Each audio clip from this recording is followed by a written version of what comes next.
تو میں عرض یہ کرنا چاہتا تھا کہ زمین حق سے خالی نہیں رہتی. اہل حق زمین اور آسمان کی حیات کا، دنیا کی حیات کا مدار ہے، سبب ہیں اس کائنات کے قائم رہنے کا.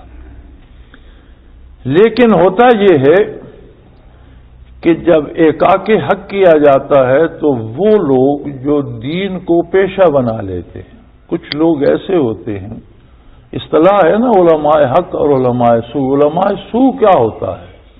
علماء حق تو حق کے علماء ہو گئے، اور سو کہتے ہیں برائی کو، تو برائی کے بھی علماء ہوتے ہیں.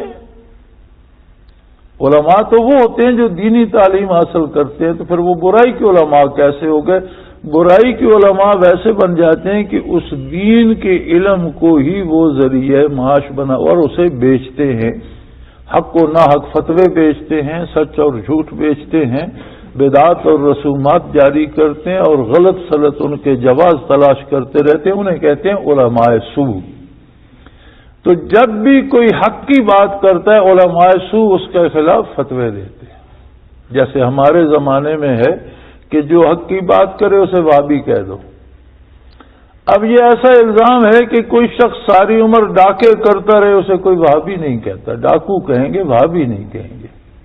چوری کرتا رہے، قتل عام کرتا رہے، لوگ دہشت گردی کر رہے، بے گناہوں کو قتل کر رہے، کوئی انہیں وہابی نہیں کہتا. لیکن اگر کسی بدعت کے خلاف، کسی رسم بد کے خلاف سنت کی بات کریں، حق کی بات کریں اور کہیں کہ یہ رسم غلط ہے اور یہ دین کے خلاف ہے، تو کہیں گے یہ وہابی ہے. یعنی یہ ایسا جرم ہے کہ جو چور و چکے بدماش وہ سارے سنی کے سنی ہیں، وہ مسلمان کے مسلمان ہیں، اور جو دین حق کی بات اور رسومات کے خلاف بات کرے گا تو پیشہ ور مولوی جنہوں نے دین کو پیشہ سمجھ لیا، جن کا اور کوئی کاروبار نہیں، کوئی بزنس نہیں، کوئی ذمہ داری نہیں، کوئی ملازمت نہیں، کوئی ذریعہ آمدن نہیں، اسی دین کو اور فتووں کو بیچ کر اور رسومات کے ذریعے پیسے اکٹھے کر کے ارب پتی بنے.